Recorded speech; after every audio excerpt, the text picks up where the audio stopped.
palaces are the bricks and mortar embodiment of what it means to be royal. And prestige. To see it is to believe it. It's a veritable feast for the eyes. Packed to the rafters with incredible secrets. From royal courtship to royal births to royal marriages and scandals, the palaces have played host to all of that. In this series, we step beyond the Golden Gates. We all want to see inside the palace walls. You feel as if you were being let into a secret world. Learn how the stunning buildings were constructed. This is a mad, eclectic vision of one man. Windsor was built to do battle. It's best not to get locked in one. You don't know when somebody's going to come and let you out. Unveil their spectacular artworks. The royal collection is simply stunning. The story of the tiara is like a spy mystery. We can only imagine how excited the Queen must have been. Delve into their gruesome histories. Frankly, if you're going to cut the head off a king, it's got to be done in a palace. And revisit recent events that have shaped the modern royal family. I could see that his legs were trapped. Camilla was one of the most unpopular women in the country. To see those images of the castle in flames, there was an emotional impact for the nation. This is The Secrets of the Royal Palaces.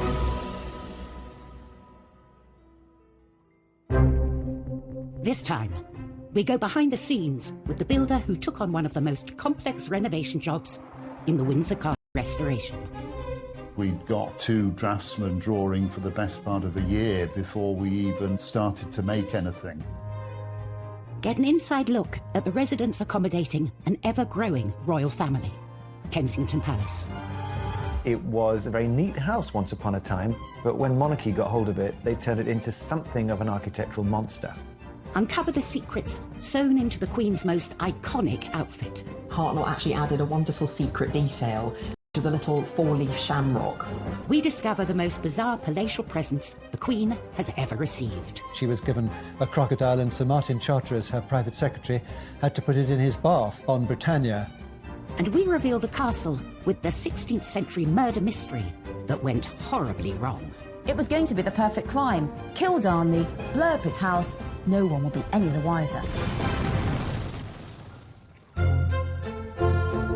The royal palaces serve as a permanent reminder of the history and influence of the British monarchy through the ages. But alongside the grand and ostentatious are those palaces that can often go unnoticed, built to blend in and to be a place for royals to call home. Across Hyde Park, some 2 miles west of Buckingham Palace, lies a remarkable royal housing complex brimming with secrets. Apartments and houses there, and it's perfect for the royal family. The Queen's got a lot of cousins, and she needs to house them. Royals have occupied Kensington Palace for over 3 centuries, and various generations have extended it to suit their needs. Architecturally, it's a bit of a mess. It's not the kind of unified vision that most palaces aspire to be. It was a very neat house once upon a time, but when monarchy got hold of it, they turned it into something of an architectural monster. Its first royal inhabitants were William and Mary. As a result of the Glorious Revolution of 1688, they'd been invited from the Netherlands to replace the Catholic James II. They needed a new palace, but they needed it built quick and cheap. As a new king and queen, they didn't want to start building with great ostentation a project that would take years when their essential job was to control the nation and persuade them of the quality of their governance. Get it up, get it done, and let's get on with the business of running the country. They bought Nottingham House, a small villa in what was then the suburb of Kensington, and hired the most celebrated architect of the day, Sir Christopher Wren, to transform it into a palace. But Wren wasn't known for speed. His masterpiece, St. Paul's Cathedral, was only halfway through its 35-year building programme. William and Mary wanted their palace in 6 months. Mary wanted a palace to be built around that house by Christmas. And this was a phenomenal task to ask of Christopher Wren and all his collaborators. It was a bit of a bodge job, really. It was about trying to extend and build on what was already there and do so very, very quickly. With such a tight deadline, the builders cut corners. Kensington is notoriously badly built. It's had a whole series of structural props and failures. and Wren's masons just threw it up too quick. 5 months into the project, these shortcuts led to tragedy. A vault collapsed, crushing a carpenter. And to have someone who's dead because of your design and workmanship, it racked Wren. He was found with his head in his hands in St. Paul's Cathedral. Mary then stepped in and said, it's my fault.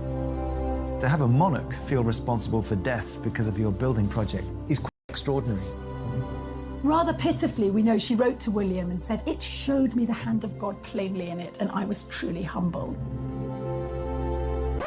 But there is a ruthless side to every queen, I think, because they were still in the new build by Christmas. It is an astonishing feat to have created a palace in just 6 months. But also his budget, thanks to a rather unregal building material. It was built in brick, which was sort of unfashionable material at the time. It's quite plain in its architecture. Parts of it just look like a street rather than a palace with, long facades like any London street at the time. It's a bizarre building in many ways. Whilst Kensington Palace is home to young royals like William and Kate and their family, home for the Queen means Windsor. I think probably almost more than anywhere else, it is her home. This is where she's spent a huge amount of her childhood, adolescence, and now it is her haven. But at 11:30 a.m, on the 20th of November 1992, the Queen's lifelong home was thrown into chaos when a small fire started in her private chapel in the northern corner of the castle. Windsor Castle was being rewired, and there was a light which caught one of the heavy curtains and went up in flames immediately. And within minutes, the blaze had taken hold.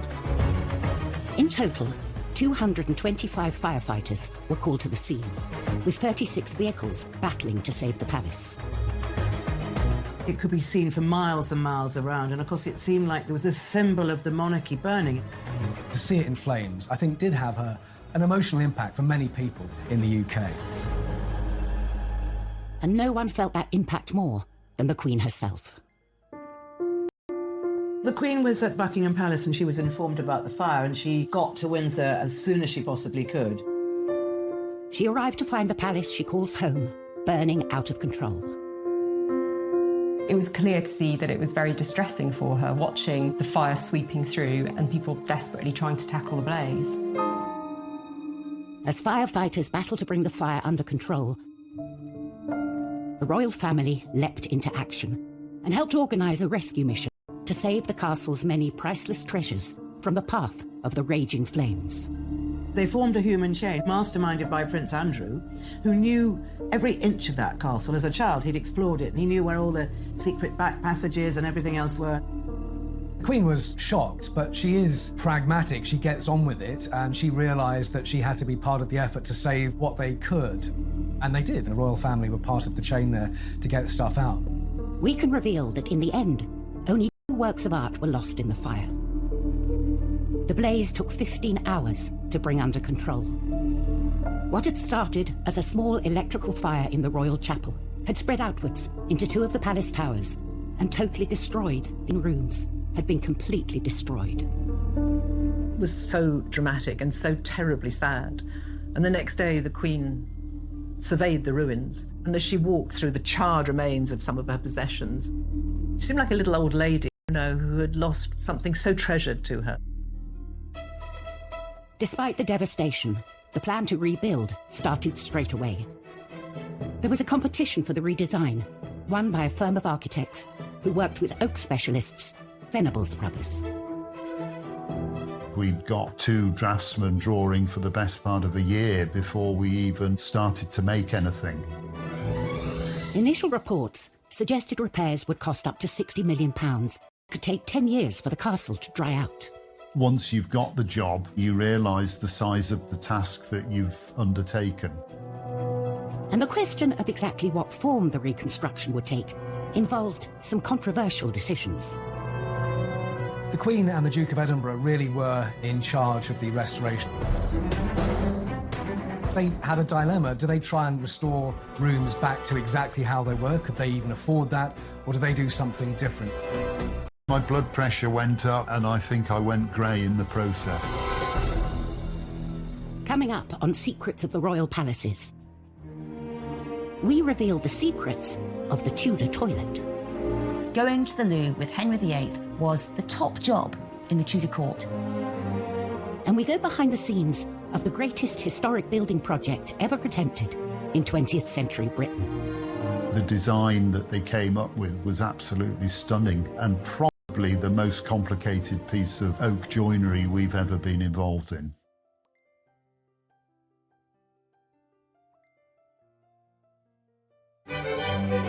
Refurbishing royal palaces is a time-honoured tradition as young royals set up their homes. The Duke and Duchess of Cambridge converted offices in Kensington Palace into their new apartment. Charles and Camilla spruced up Clarence House when they moved in. And Meghan and Harry reportedly spent £2.4 million overhauling Frogmore Cottage. But these renovations pale in comparison to the monumental task that faced the royals at Windsor Castle. In November 1992, a devastating fire ripped through Windsor Castle, destroying more than 100 rooms. From the ashes came a radical plan to rebuild the castle, a plan the royal family would personally take charge of. There was a restoration committee headed by Prince Philip, who was extremely good at organising all these things. Central to the renovation was a redesign of the room at the epicentre destroyed. But rather than rebuild it, they came up with a whole new concept: the octagonal lantern lobby. Chuck Venables and his brother were the oak specialists chosen to take on the job. The design that they came up with was absolutely stunning and probably the most complicated piece of oak joinery we've ever been involved in. The shaped ribs were so difficult to draw as they changed shape. We had to form them in plasticine. And there was no getting away from the palace residents. Prince Philip has always been very keen on design, and he's extremely artistic. I'm sure he had plenty to say. I remember the first time I met Prince Philip on site. It was very pleasing to talk to him and see that he understood what we were doing and wanted to make sure that it was put back properly. After 18 months of hard work on the lantern lobby, all that remained to be fitted was the pièce de résistance, the lantern itself. For Chuck, this was a heart-in-mouth moment. We'd never actually got the chance to check that the lantern or the lid would fit onto the roof, so we were all very, very nervous. To add to the pressure, the boss decided to check on their progress. The Queen opened a window and started to watch what was going on. So, of course, everybody was absolutely petrified. Finally, we got the message to say that it fitted. The room had completely transformed, but the royal family wanted to mark the site where the terrible fire had started. Prince Philip left his own mark on the new lobby. Some of the stained glass windows in the chapel were designed by Prince Philip, and they depict some of the happening of the fire into the new fabric of the castle. A permanent reminder of the fire, forever etched into the historic building. As well as the creation of the lantern lobby, all the staterooms have been carefully restored to their former glory. I think the restoration work at Windsor Castle has been done really well. The detail and the intricacy of the work is plain to see. Only 5 years to the day of the fire, the castle was reopened with a lavish ceremony. Reconstruction costs had come in at just over half the initial estimate. For recognition of their work, Chuck and his brother were invited to attend. The Queen walked straight up to my brother and started talking to us, and we were both completely lost for words. She did say how restoring the Queen's home, it was about preserving the heritage of this country in many ways. When you look at the pictures of what it was like after the fire and how it looks now, I think the restoration there has been fantastic.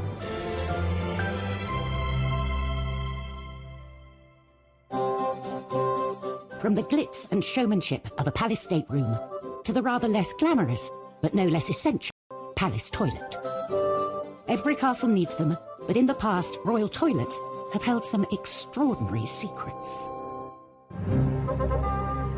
At Buckingham Palace, the Queen and her entourage have access to 78 modern bathrooms. In the time of Henry VIII, what you did in the privy said a lot about you. Henry VIII's court numbered around 1,000 people, from nobles to servants, and they created the most huge Tudor mountain of human waste you can imagine. And that's why so often Henry VIII was always moving palaces. He moved between Whitehall, Richmond, Hampton Court, Windsor Castle, so that one poor palace could have some time to be clean. And also in the summer, he went off to nobles' houses, so they had to sort out all his big, dirty, waste-creating court. And apparently within a couple of days of the palace being filled by the courtiers, already the walls were black, it was sooty, it was grimy, and there was lots of unwashed bodies. But the worst of all was the human waste. Let's face it, Henry VIII, he liked those giant royal banquets every night, those Tudor meat feasts, and next morning it was one massive rush for the Tudor loo, and it was often called the Great Easement.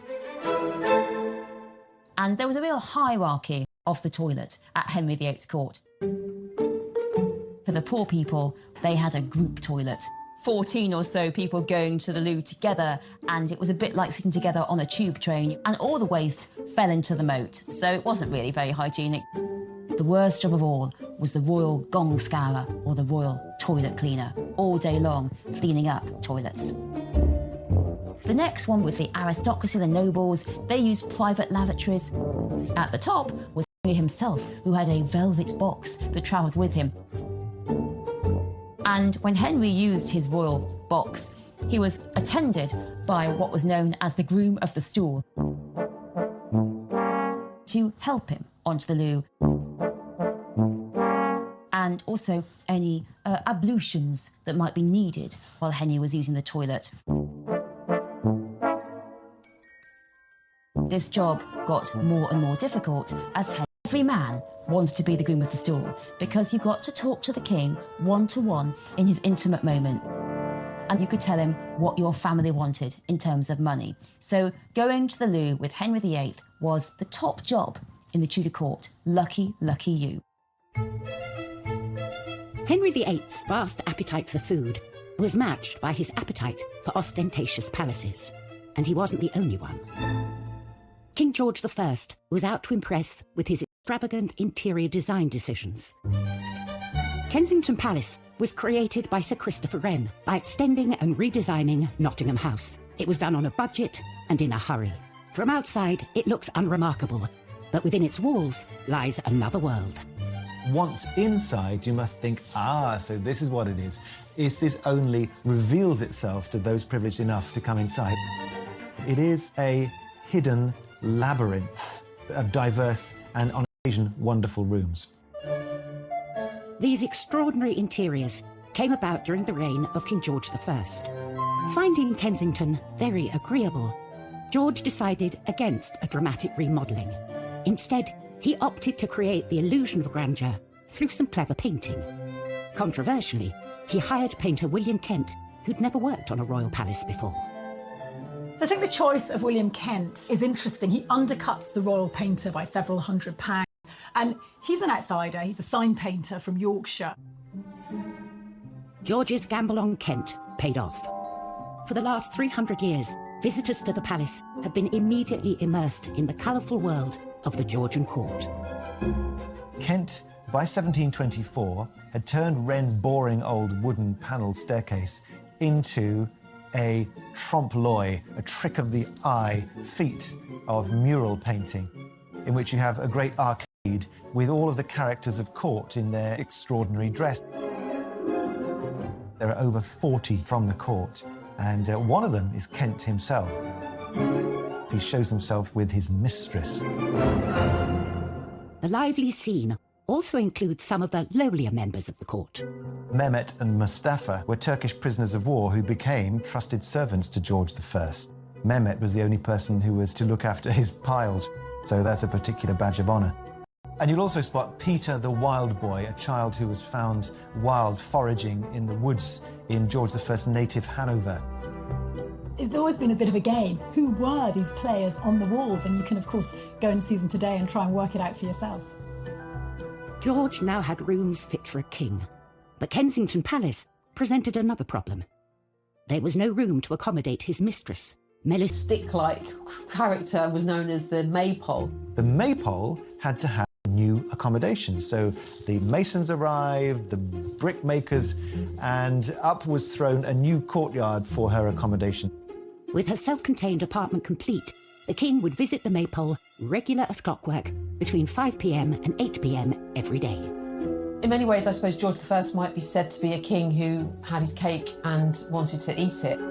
So the layout, I guess, reflects this rather self-indulgent character of George. The creation of this courtyard is just another element thrown up in Kensington in a long series of revisions and afterthoughts and immediate needs. It was a labyrinth. Later generations have made good use of George's additions to Kensington Palace. In 1981, Charles and Diana moved into the same building that had been home to the Maypole. After Diana's death, the apartments were converted into office space and staff quarters, and haven't had a royal resident since. Coming up in Secrets of the Royal Palaces, we reveal the strange practices that went on in the Kensington Palace orangery. Queen Anne ended up using it as the place where she performed the age-old practice of touching for the Queen's evil. And we reveal the mysteries behind the Holyrood Palace murder. It gets a bit Cluedo, really, because beside Darnley was a chair, a rope, a knife, and 2 dressing gowns. What was that for?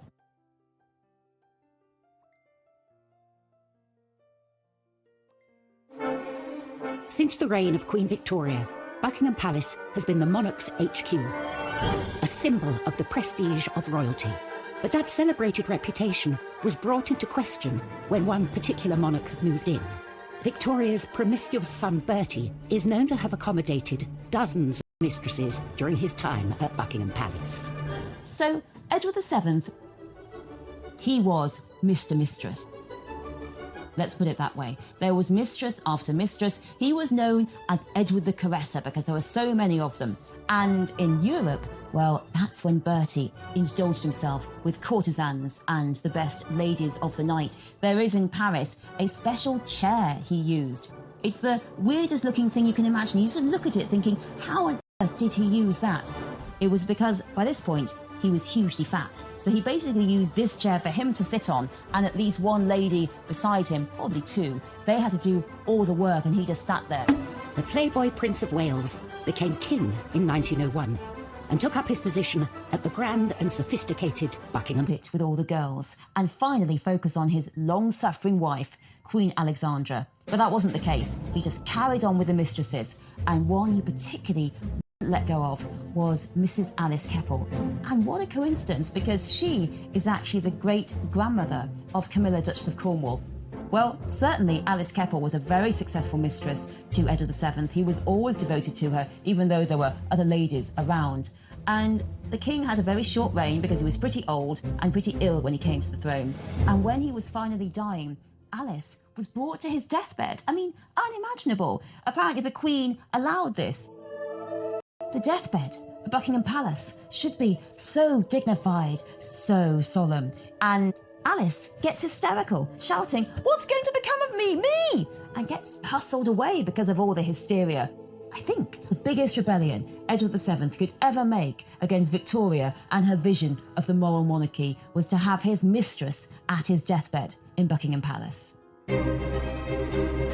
Buckingham Palace, like many others, belongs to the Crown, passed on from one monarch to the next. With so many palaces to their name, it's up to the monarch to decide who lives in them. There's one palace that's proved incredibly popular with the family and houses more royals within its walls than any other. Kensington Palace. For over 300 years, it's been something of a royal housing estate. Kensington Palace is one of the most populated palaces and also one of the most popular palaces with the royals. You've got the Cambridges at Apartment 1A, Princess Eugenie and her husband Jack Brooks back there, and the Gloucesters. I mean, the royals are very much packed in to Kensington Palace.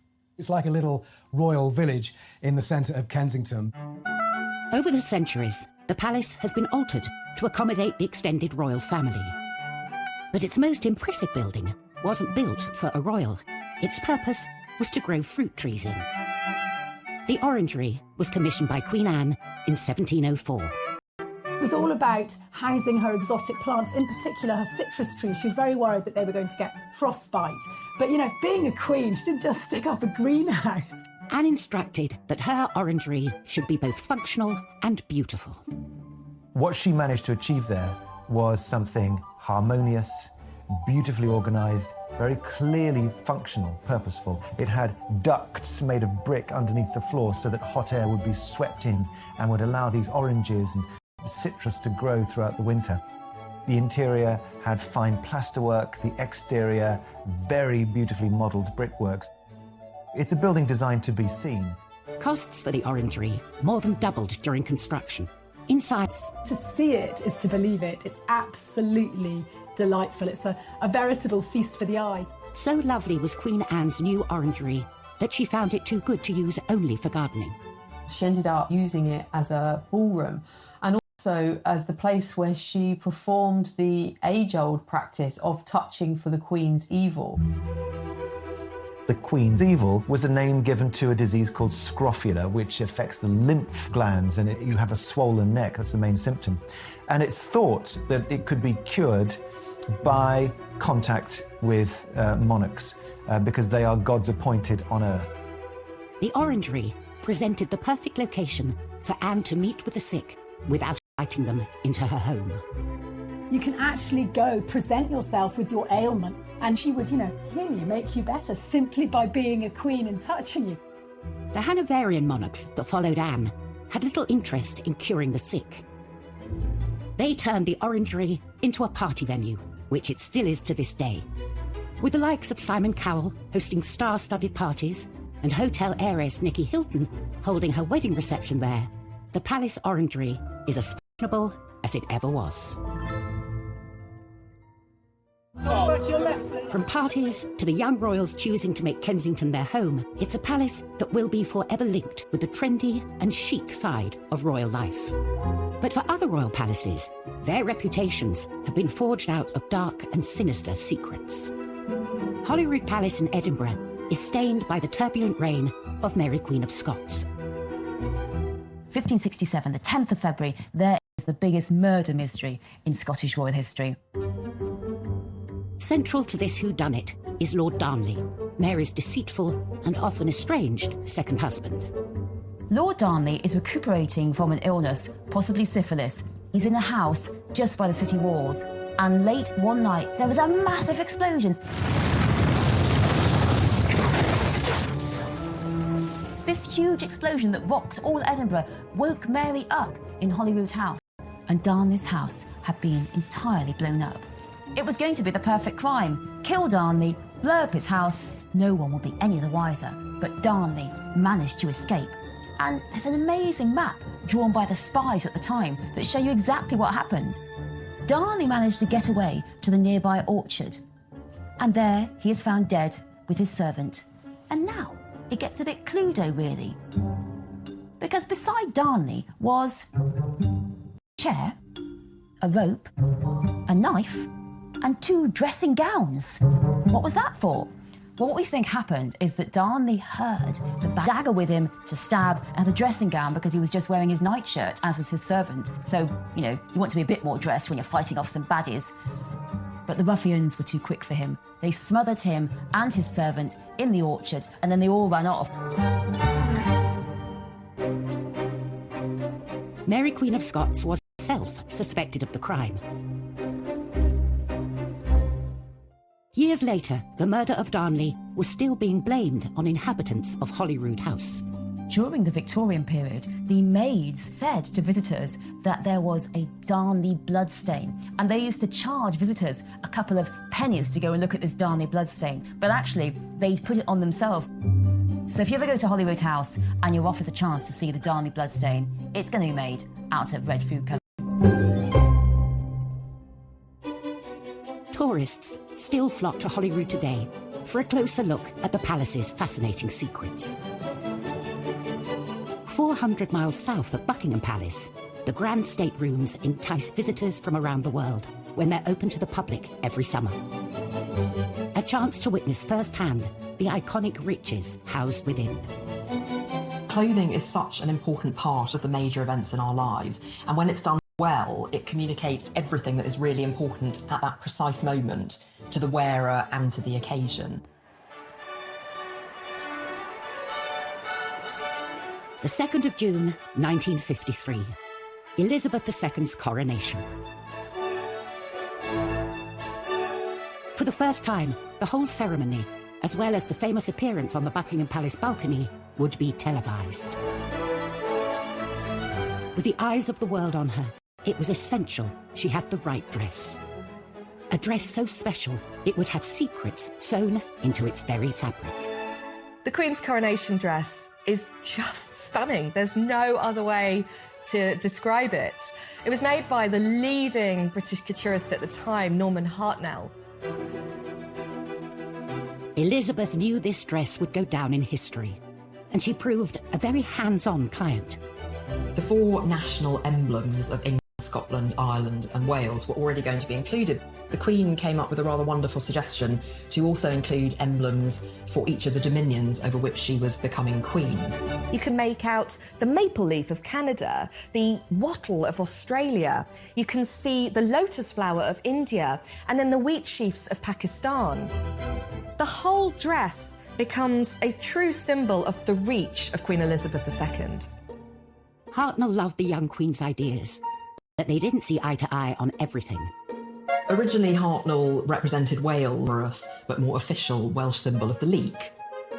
Despite the Queen's attention to detail, there was one secret that Hartnell managed to sneak past her. Unknown to the Queen, Hartnell actually added a wonderful secret detail, which was a little 4-leaf shamrock, which he placed on her left skirt, just underneath where her hand would be resting in the ceremony.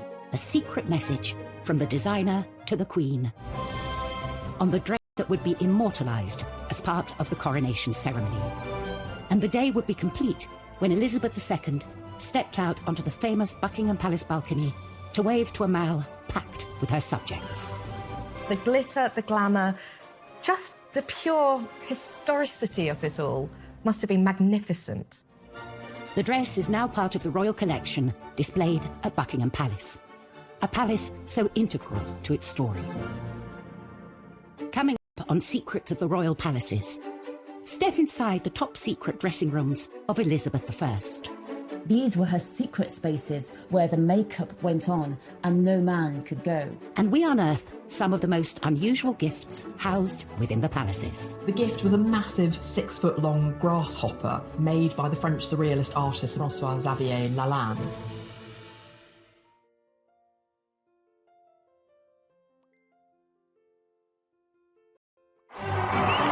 Throughout history, royal palaces have been the site of official ceremonies and royal duties.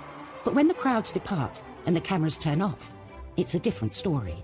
They become spaces where the monarch can put their feet up and truly be themselves. Space one particular queen would have been very grateful for. Elizabeth I, she's one of our most recognisable English monarchs. Bright red hair, this white skin, extravagantly dressed, all the jewels. She wasn't vain. The Queen did all this excessive amount because she had to.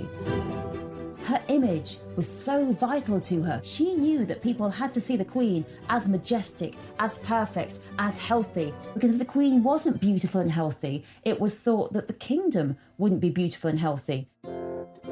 Protecting and preserving the regal image of the Queen became a top secret operation. Her palaces on the Thames, Windsor, Hampton Court, Richmond, Whitehall, whichever palace the Queen was holding court at, she had a suite of rooms called the Privy Lodgings, each more secluded from the court than the last. These were her secret spaces where the dress, where the makeup went on, and no man could go.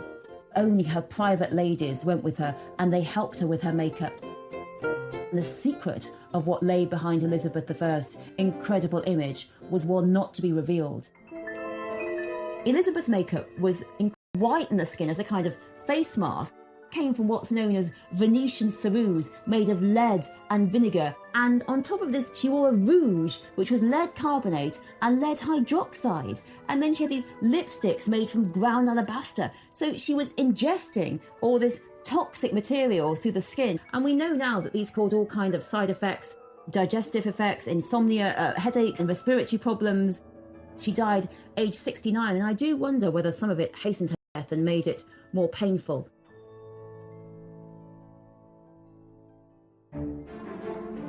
Whilst monarchs through the ages have felt the pressure and politics of keeping up with royal expectations, it's certainly a job that comes with some impressive perks. Gifts are part and parcel of being a royal. Cellars and storerooms at Buckingham Palace and Windsor are full of trinkets and oddities given to the Queen and her family over the years. One of the times when gifts are exchanged are during a state visit. When you think that she's been on the throne for over 70 years, and each year there's been at least 2 state visits, you can imagine the amount of things that she's collected. A treasure trove of wonderful and sometimes weird gifts. Over the years, the Queen has received some really bizarre gifts, from 500 tins of pineapple to horse semen, which was probably quite ideal for someone who is interested in breeding horses. She's also been given a whole host of exotic animals. One occasion she was given a crocodile, and Sir Martin Charteris, her private secretary, had to put it in his bath on Britannia. In 1972, the President of Cameroon even sent the Queen an elephant called Jumbo, which was put on a plane and flown over to Britain. One thing you don't want to do is give her something she's already got. One man didn't have to worry about that. The President of France, Georges Pompidou, hosted the Queen and Prince Philip in a state visit in 1972. Pompidou was spearheading a project to open a new museum of modern art, so naturally he wanted to give Prince Philip a suitably modern gift. And what says modern more than a gigantic insect? Behold, the grasshopper. Made by the French surrealist artist François-Xavier Lalanne, it's made of brass and iron and porcelain. Only 2 of them were ever created, and the other version was sold at auction in 2018 for $1.6 million. It's not only a work of art. This bizarre animal has a practical purpose. It is indeed a fully functioning air-conditioned bar, and the insect's wings actually open out to become a drinks table. It's an incredibly fun period piece from the 70s, when having your own portable bar would have been the absolute height of cool. Today, the grasshopper is still standing guard. Philip was absolutely thrilled with it, and he wanted to put it in the drawing room, and he asked the superintendent whether he thought that was a good idea. And I remember the superintendent telling me, he said, well, sir, perhaps by the swimming pool, might that not be more appropriate? The bold gift idea was clearly a huge hit. Anyone for a grasshopper cocktail? Next time, we go inside Holyrood to reveal the true story of Mary, Queen of Scots. The plays, the films that have been made about her extraordinary life, it's personified in that Northwest Tower. We uncover a royal fake that could be worth a fortune. What if the Queen's copy was actually worth £50 million? And a case of history repeating itself at Buckingham Palace. It was around 30 years before that Harry was seen on the balcony doing exactly the same thing to his cousin, Princess Beatrice.